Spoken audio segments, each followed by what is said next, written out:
प्यारे बच्चों, सुप्रभात।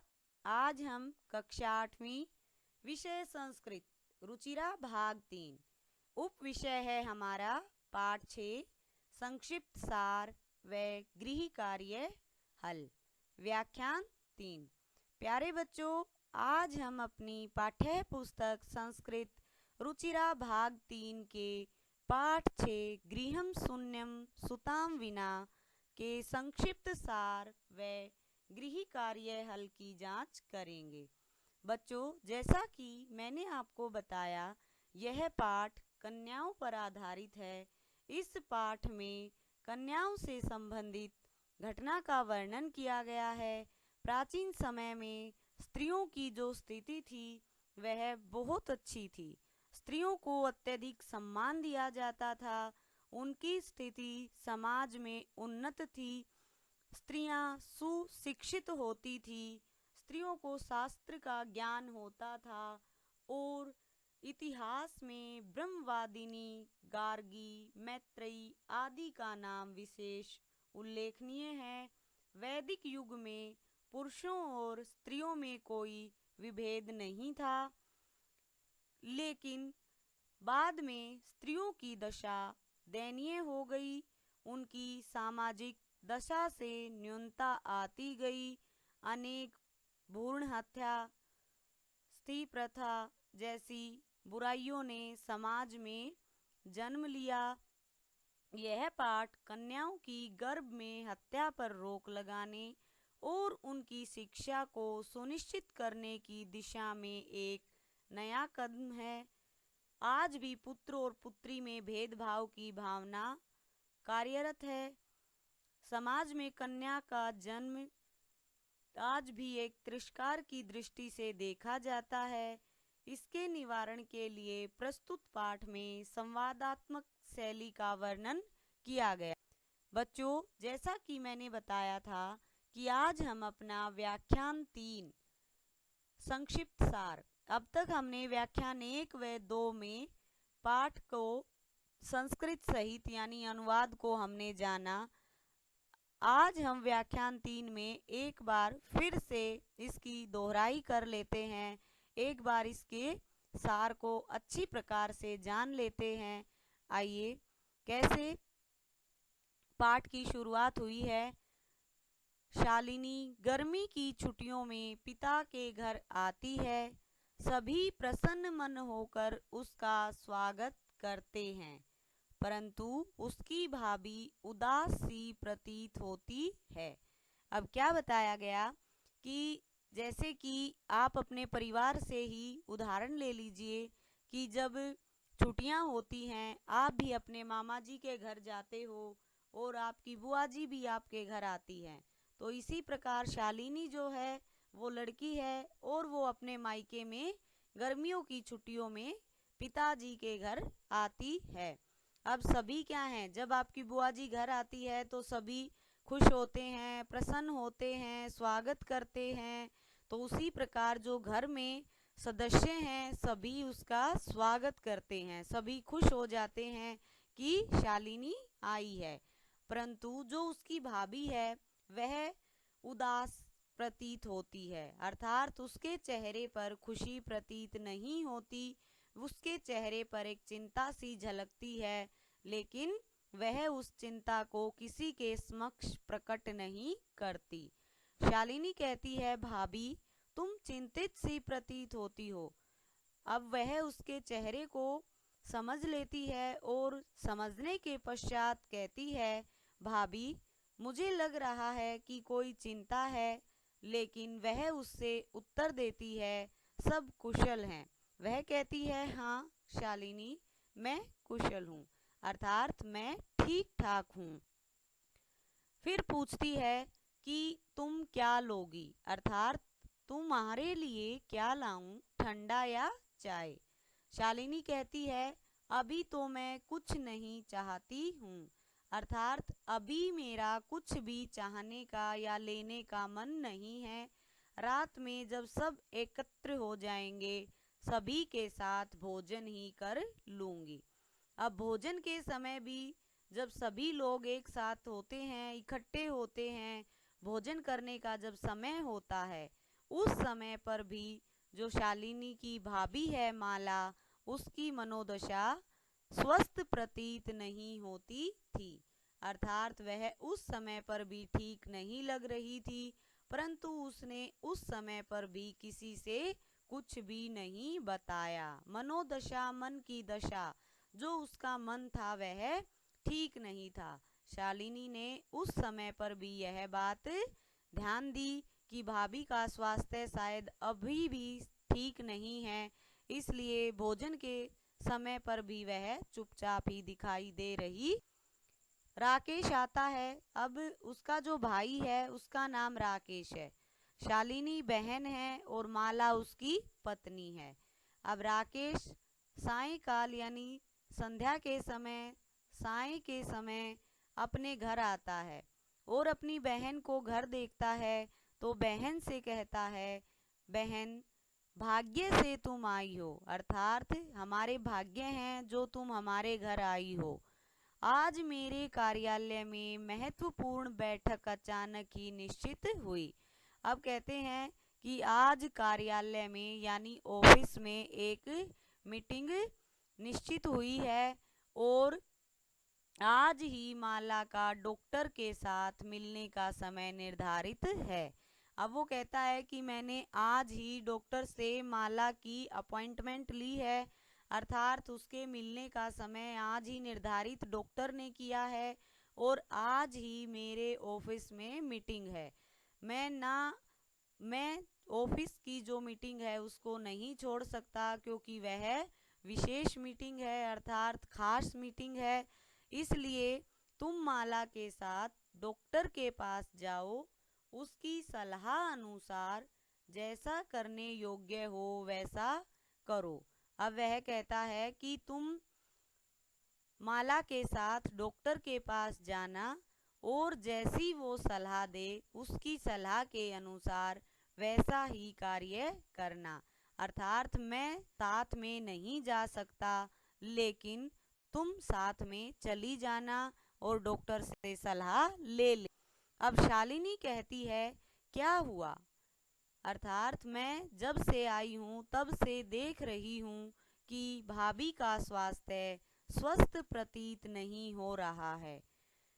अब वो कहती है कि भाई मैं कल से आई हूँ तब से ही देख रही हूँ कि वह स्वस्थ प्रतीत नहीं हो रही थी। वह कौन? भाभी।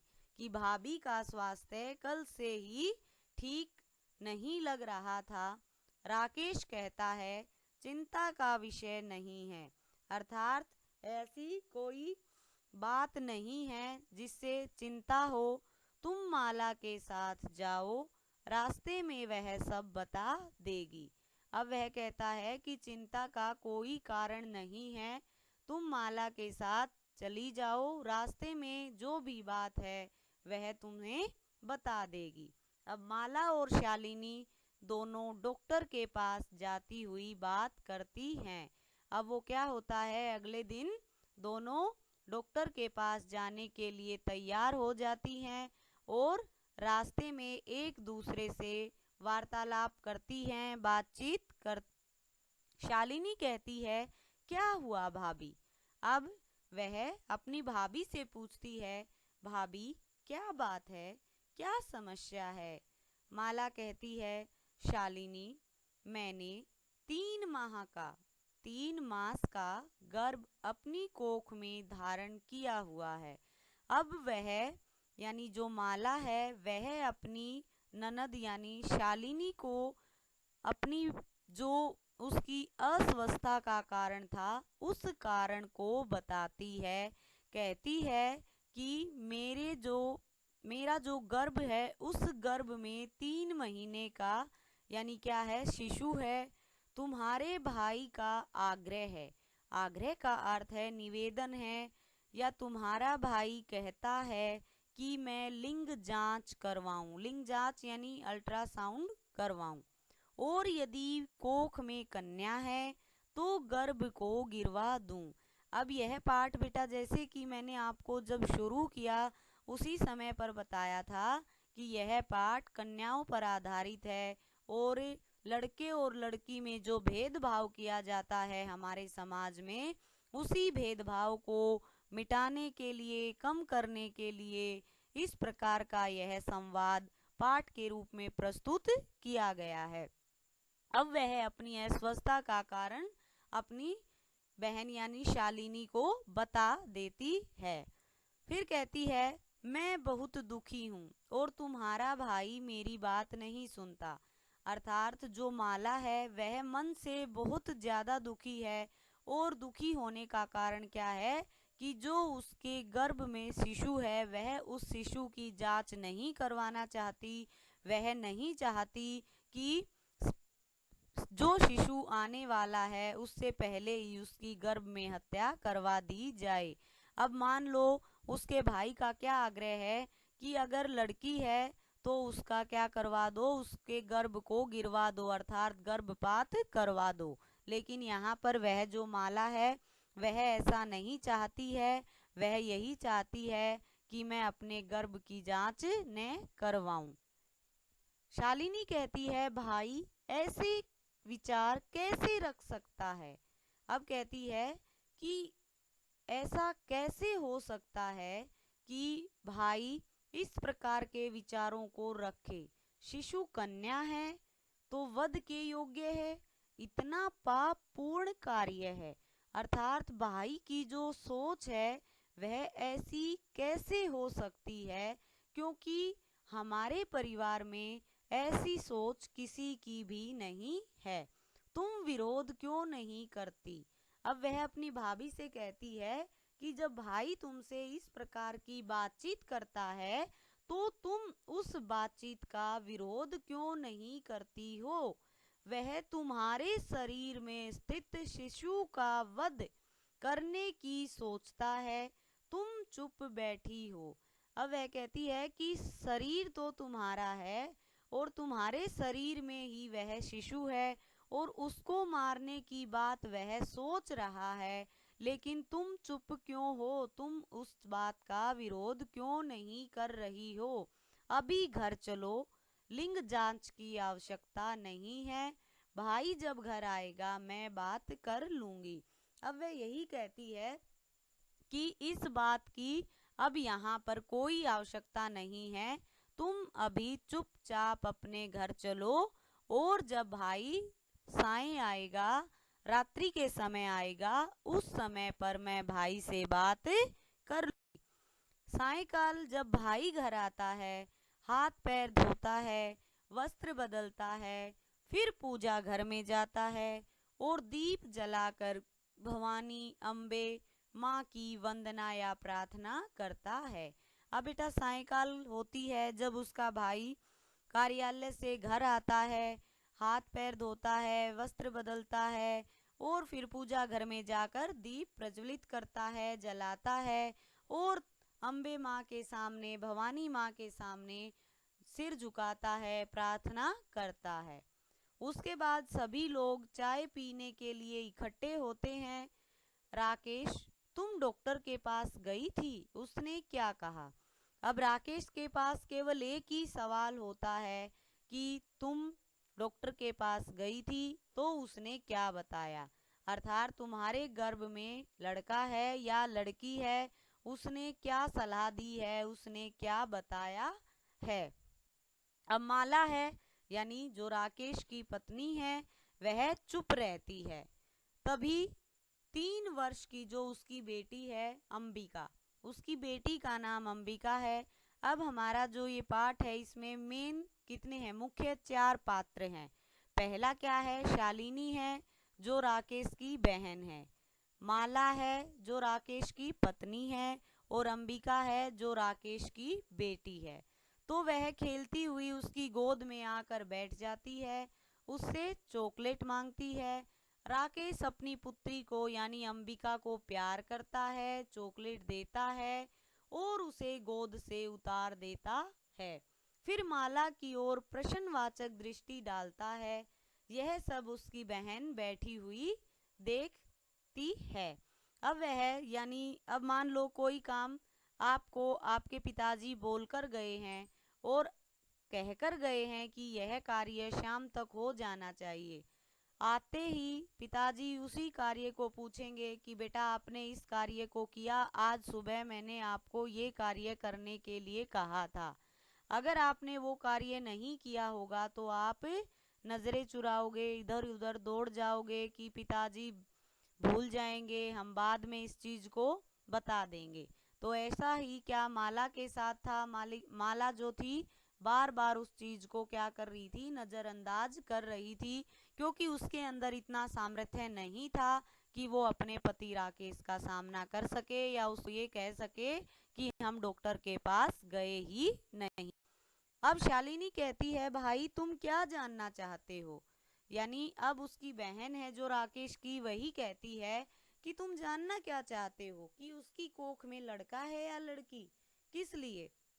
अब 6 महीने के बाद सब स्पष्ट हो जाएगा। समय से पहले किस लिए ऐसा प्रयास, अर्थात तुम किस चीज को जानने का प्रयास कर रहे हो, यह सब जानने की कोई आवश्यकता नहीं है।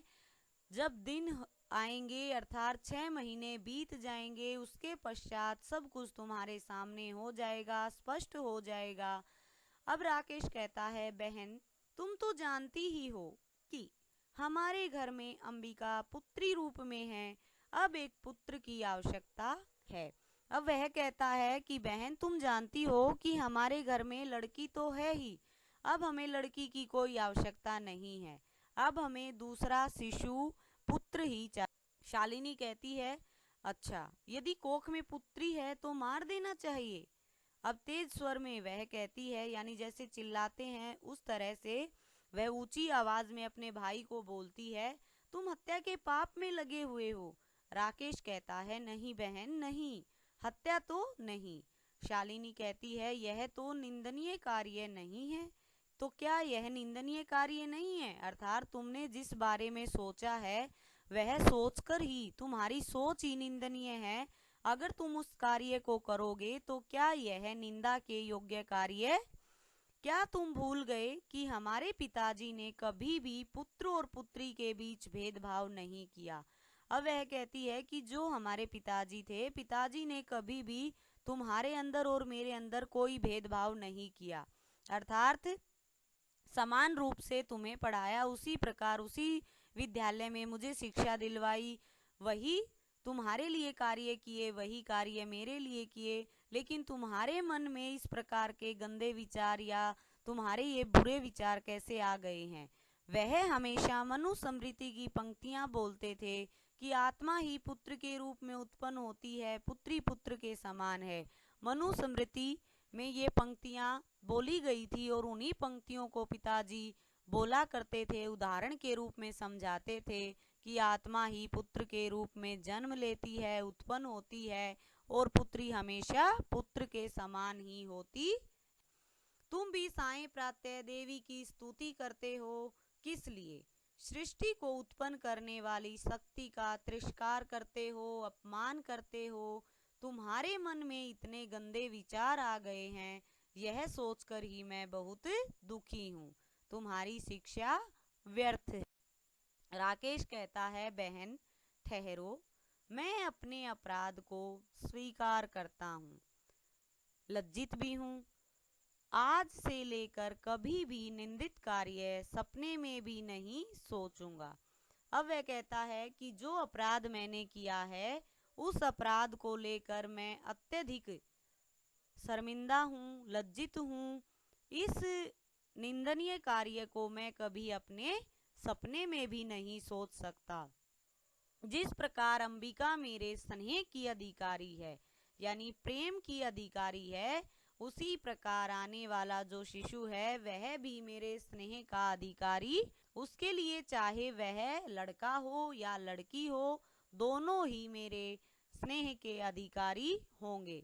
मैं अपने निंदनीय विचारों के प्रति पश्चाताप में डूबा हुआ हूँ, और मैं कैसे भूल गया।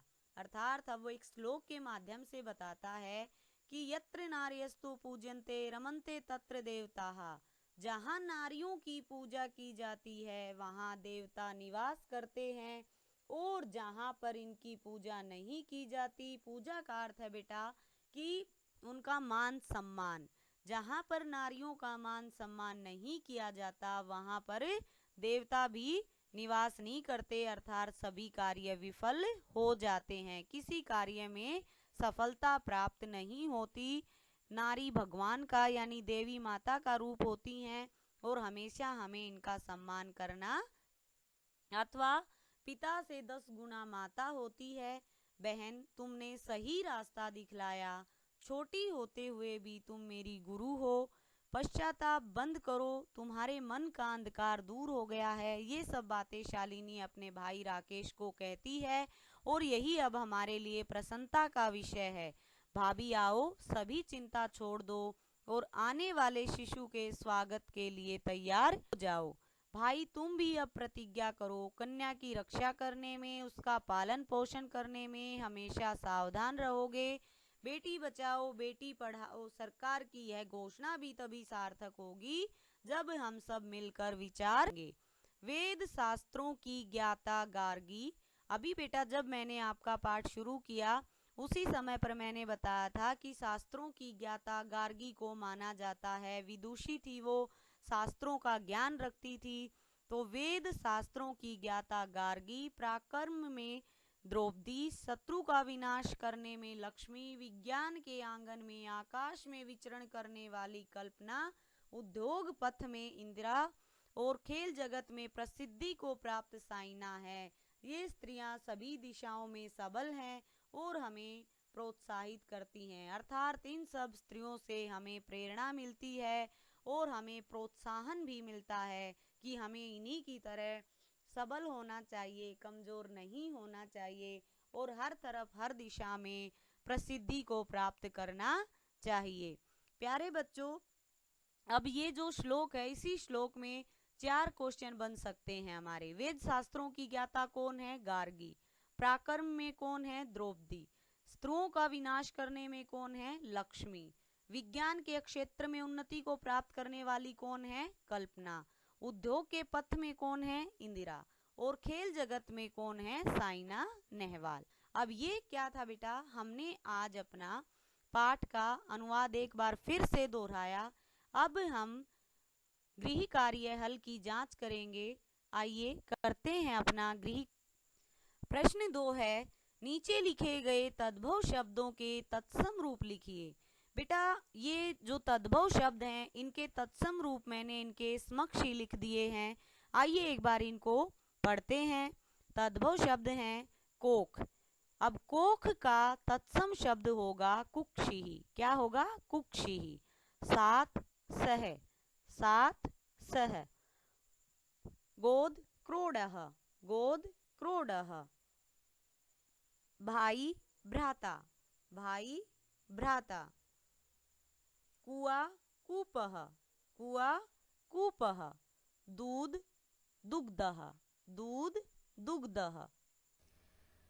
प्रश्न 3 है, उदाहरण के अनुसार कोष्ठक में दिए गए पदों की सहायता से तृतीया विभक्ति का प्रयोग करके रिक्त स्थान भरिए। यहाँ पर बेटा कोष्ठक में शब्द दिए गए हैं, उन शब्दों की सहायता से आपको तृतीया विभक्ति का प्रयोग करके वाक्य पूरा करना है। पहला शब्द है हमारा मातृ। वाक्य है सपुत्री गच्छति। मातृ शब्द की तृतीया विभक्ति होगी मात्रा। क्या होगी? मात्रा। 2 है परिश्रम शब्द है। परिश्रम शब्द की तृतीया विभक्ति होगी परिश्रमेण। विना विद्या न लभ्यते। परिश्रम के बिना विद्या प्राप्त नहीं होती। नंबर 3 है छात्रः लेखन्या लिखति। लेखनी शब्द है। लेखनी यानी कलम। छात्र लेखनी से लिखता है। छात्रः लेखन्या लिखति। छात्र लेखनी से लिखता है। नंबर 4 है सूरदासः नेत्राभ्याम अंधः आसीत्। नेत्र शब्द है। नेत्र का द्विवचनम होगा नेत्राभ्याम। सूरदास नेत्रों से अंधा था। सह मित्रेण साकं समयं यापयति। अब मित्र शब्द है, मित्र की तृतीया विभक्ति होगी मित्रेण।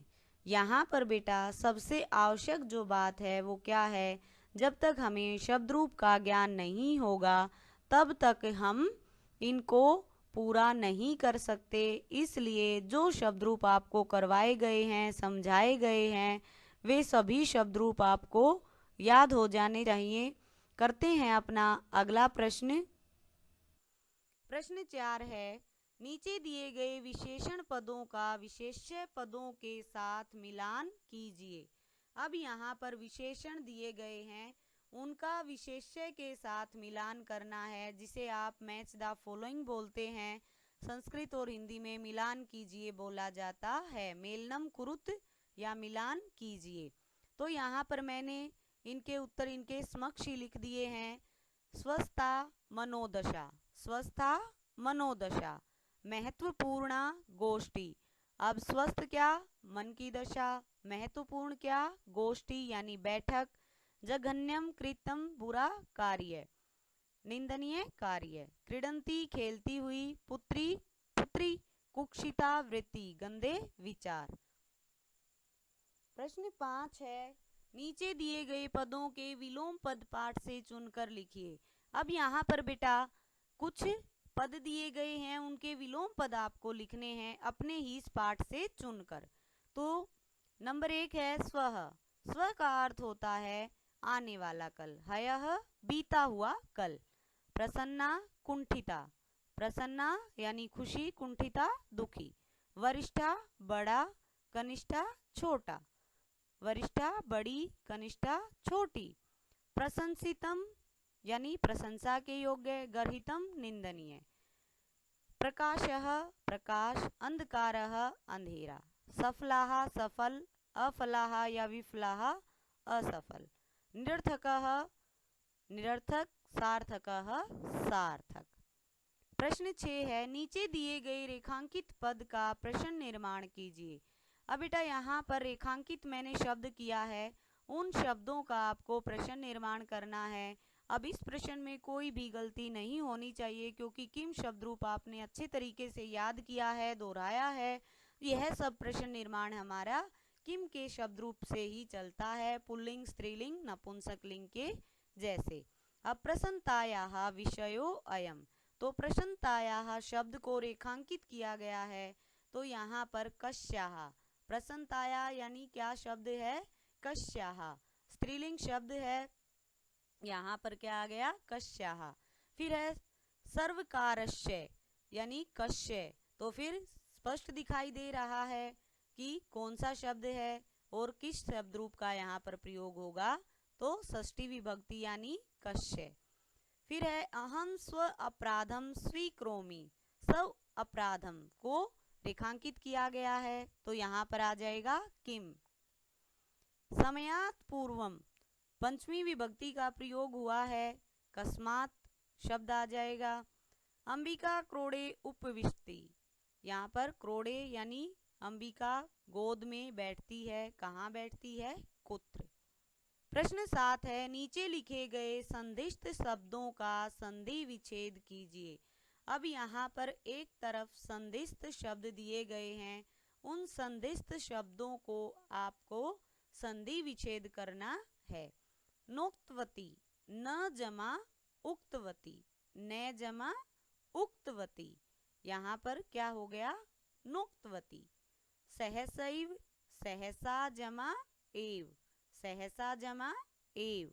परामर्श अनुसारम, परामर्श जमा अनुसारम, परामर्श जमा अनुसारम। अगला है वर्धाहा, वध जमा अर्हा, वध जमा अर्हा। अधुनैव, अधुना जमा एव, अधुना जमा एव। परवृतोऽपि, परवृतः जमा अपि, परवृतः जमा अपि। प्यारे बच्चों, आज हमने अपना संस्कृत व्याख्यान 3 पाठ 6 का व्याख्यान 3 का अध्ययन किया। अब आपको अपनी संस्कृत की बुक में जिन बच्चों के पास बुक है उन बच्चों को बुक में इस अभ्यास कार्य को भरना है। जिन बच्चों ने बुक नहीं खरीदी है उन बच्चों को अपनी उत्तर पुस्तिका में इस अभ्यास कार्य को लिखना है। व्याख्यान 3 अच्छी प्रकार से आपको याद करना है। व्याख्यान 3 क्या करना है बेटा? अच्छी प्रकार से याद करना है। आज हमारा पाठ 6 व्याख्यान 1, व्याख्यान 2 व व्याख्यान 3 यानी हमारा पाठ 6 पूर्ण हुआ। मिलते हैं बेटा अपने अगले व्याख्यान में। धन्यवाद।